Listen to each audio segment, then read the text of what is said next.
그리고 이제 중요한 부분이 바로 이 부분입니다. 음식물 찌꺼기, 항원 물질이에요.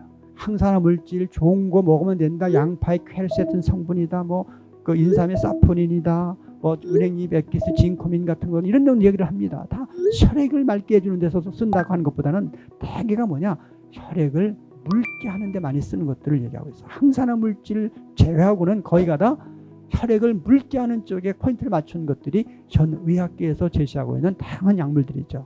자, 그런 개념을 떠나서 우리는 뭐요? 음식물 찌꺼기 항원 물질이 심혈관계 원인이다라고 하는 입장에서 한번 쳐다보자는 거죠. 탄수화물, 지방, 단백질. 자, 어떻게 쓰레기가 되고 있어요? 탄수화물 많으면 뭐예요? 당이 올라가서 점도가 올라가니까 심혈관계 문제가 될 수 있고, 또 탄수화물은 염증이 될 수도 있고, 활성산소가 만들어져 탄수화물이 남으면, 그리고 또 이 탄수화물은 결국은 산소 부족 환경에서는 또 젖산이 만들어지기 때문에 또 혈액에 무서운 찌꺼기가 될 수 있죠. 그 다음에 지방은 또 뭐가 돼요? 안 맞는 지방은 몸 안에서 그냥 떠돌죠. 쓰여지지 않고. 몸이 거부하는 성질의 지방은 그런 입장이 있다고 하는 것도 우리가 아셔야 되겠고, 그 다음에 단백질은 또 어때요? 우리 몸에서 쓰레기, 찌꺼기, 떡 같은 거, 피떡, 눈곱 같은 그 찌꺼기 있잖아요. 그게 호모시스테인이라고 하는 물질인데 단백질이 불활성화 상태로 나타나는 것들이에요. 그 다음에 그 단백질이 연소가 안 되면 어떤 경우 나타나냐면 요산이 많이 나온다든지 아민, 암모니아 가스, 황화수소 같은 게 많이 생겨.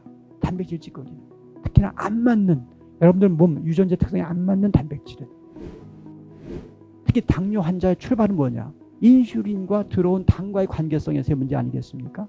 결국은 내 몸이 싫어하는 음식물이 자주 들어오니 우리 몸에서 분비되는 인슐린이 몸 안에 데리고 들어가는 그 물질들에 대해서 내 몸이 인정을 안 하죠. 그러니까 인슐린 저항성이 올라가는 거죠. 인슐린 저항성이 올라간다. 몸이 싫어하는 음식이 자주 들어오는 현상을 말하는 거 아니겠습니까? 자, 그런 개념 뭐겠어요? 혈액이 탁할 수밖에 없는 물질 아니겠어요? 그런 물질은 염증이 될 수밖에 없죠. 자, 그런 물질은 소화기부터 소화가 안 되니까 가스 매연이 생기겠죠. 그 가스 매연이 결국 어디요? 간으로 해서 심장으로 해서 우리 몸을 도니 당연히 심혈관계 질환에 문제가 생길 수밖에 없는 거 아니겠습니까? 왜 그 탄수화물이 들어왔을 때 인슐린과 글루카곤을 적절하게 조절하지 못해서 저혈당, 고혈당이 왔다 갔다 하느냐라는 거죠. 우리가 먹는 다양한 음식물과 내 몸의 세포의 특성과의 관계에서, 그게 무슨 얘기입니까?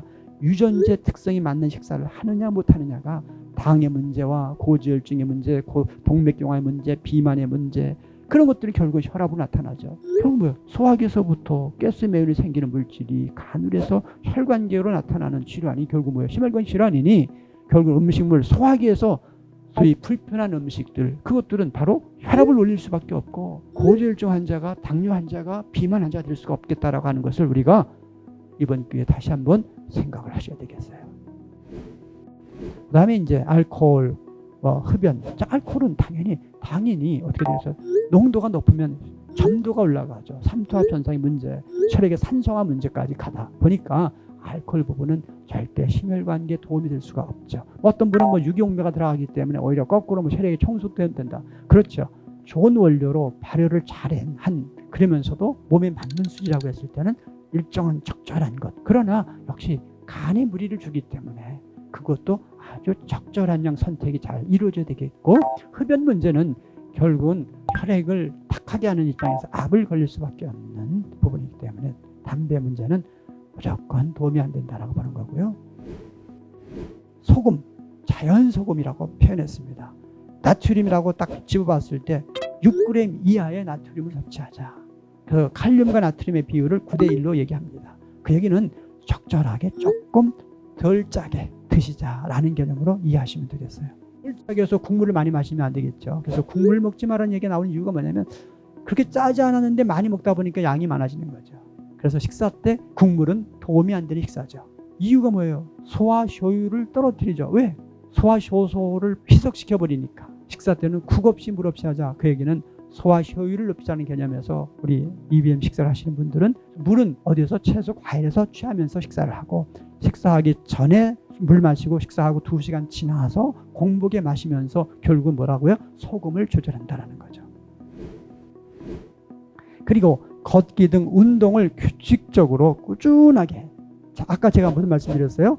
탄수화물 같은 것도 결국은 호흡이 불안한 운동을 하면 남는 탄수화물은 젖산으로 바뀐다. 그게 뭐냐면 영양소로 내 몸이 불안할 때, 산소가 부족할 때에는 쓰레기, 찌꺼기로 바뀔 수 있다라는 개념에서 운동을 하시되 유산소 운동, 기분 좋게 산소를 호흡하고 독소를 배출할 수 있는 그런 안정적인 운동이 오히려 심혈관계 질환 환자들, 고혈압 환자들에게는 중요한 내용들이 되는 거죠. 그것도 꾸준하게 즐거워 콧노래 부르면서 걷는 운동을 저는 권장합니다. 어차피 95, 100살까지 산다고 가정했을 때 그때까지 할 운동을 하세요.